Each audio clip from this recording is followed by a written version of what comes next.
Isa talaga 'tong coordinates na 'to guys, sa pinaka-worth it na nabili ko dito sa TikTok shop. Ang maganda kasi sa coordinates na 'to guys is puwedeng-puwede mo siyang isuot kahit anong occasion. Puwede mo siyang isuot sa school kasi guys hindi siya revealing. So dress code friendly talaga 'tong coordinates na 'to. Puwede mo din siyang ipanggala kasi kita niyo naman guys, sobrang syala niya tingnan. Puwedeng-puwede mo din 'tong isuot sa office. And lastly guys, puwede mo din 'to isuot this new year kasi guys pasok yung color niya sa color of the year natin. Ito yung coordinates guys na nabili ko dito sa TikTok shop. And alam kong hindi na to bago sa inyo. Sobrang dami talagang good reviews na coordinates na to. I've been using this for months already. And kita na naman guys, sobrang ganda pa rin ng coordinates na to. Alam nyo ba guys, na itong coordinates sa suot-suot ko is kasya siya hanggang size large.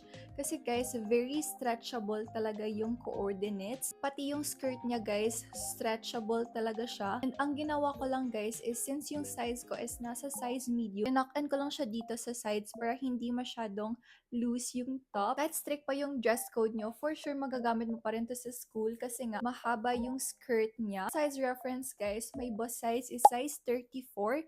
Yung waist ko naman guys is size 27 to 28 and very stretchable yung skirt. I am 5'6 tall guys and hindi talaga maiksi ang skirt. Napansin ko din dito guys is sobrang lambot talaga ng tela niya. And actually guys, if magta-travel ka, pwede mo talaga tong suotin kasi sobrang comfy niya talagang suotin. And aminin nyo guys, sobrang syala talaga tingnan ng coordinates sa to kahit sobrang affordable lang talaga. So kung wala ka pang outfit this new year or kung mahilig ka lang talaga sa tita outfits, make sure to check this out on My Yellow Basket.